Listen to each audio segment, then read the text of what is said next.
Let's continue. Next, the rider holding the miraculous woman loses his mask, and Dorotea, who held the lady, raised her eyes to see that the man who also embraced the lady was her husband, Don Fernando. Dorotea lets out an "ay" and falls into the arms of the barber. The priest then approached to remove her veil so as to sprinkle water on her face, and as soon as he revealed her, Don Fernando, who was the one holding the other woman, recognized her and turned to deathly stone. But for all that, he still did not let go of Lustinda, who was the woman trying to escape from his arms. Believing that Lustinda is going to faint, Cardenio emerges from hiding, and now we have a tense moment. Everyone fell silent. Everyone looked at one another. Dorotea at Don Fernando at Cardenio, Cardenio at Lustinda, and Lustinda at Cardenio. Lustinda breaks the silence, addressing Don Fernando. "Let my tendrils reach the wall toward which I grow. Note how heaven, by hidden and unknowable means, has placed my true husband before me." Lustinda voices the impact on 16th century literature made by, one, the rediscovery of Aristotelian precepts, which emphasized mimesis, and two, the mandates of the Council of Trent, which de-emphasized miracles. In short, fantastical interventions are no longer convincing or acceptable devices for resolving convoluted plots, so authors must now rely on more plausible events to impress their readers, that is, to achieve the effect of admiratio. Next, Dorotea got up and went to kneel at Fernando's feet, and with her face flowing with copious, beautiful, and pitiful tears, she implores him, "I am that humble peasant whom, either out of kindness or out of desire, you said you wanted to raise to the heights of calling herself yours.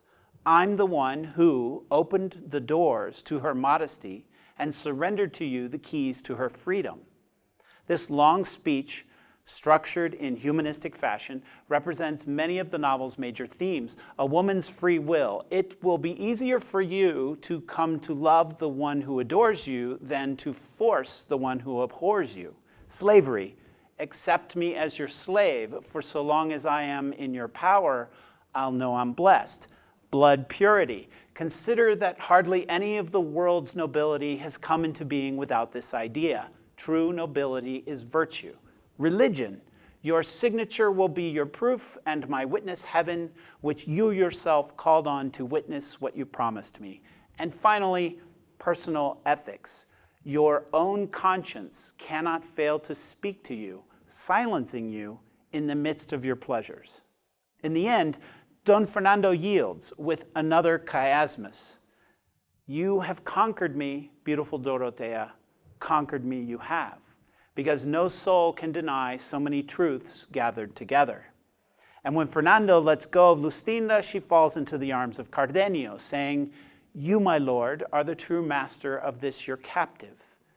Now, the modern reader will find it difficult to hear these submissive women expressing progress, but we must keep in mind the conservative era in which Cervantes writes. The key points are that women's wills are being articulated and respected, just as the relatively violent desires of men are being restrained. In this way, Cervantes seems to propose his text as medicine against a possible outbreak of violence in the Sierra Morena. Note, for example, that when the lovers are finally reunited, there again arises the problem of jealousy. Dorotea observes that Don Fernando had lost all color in his face, and he made a gesture as if to take revenge on Cardenio, for she saw him moving his hand towards his sword. Then we have the climactic image of these stories. Dorotea grasped him about the knees, kissing them and holding him tight, refusing to let him move, and without stemming the flow of her tears, she said, "What are you planning to do?" She implores him to act for once in a truly noble way, voicing the logic of the turning point of Cervantes' novel. Let not this extraordinary disenchantment increase your anger, but rather let it ebb in such a way that with calm and tranquility, you will allow these two lovers to experience theirs unopposed.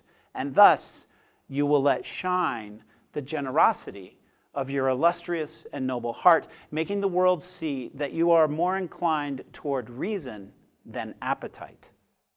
At this, everyone, even Sancho, surrounded Don Fernando, pleading that he take a good look at Dorotea's tears. The final effect is the reformation of the Andalusian noble, who softened and let himself be overcome by the truth.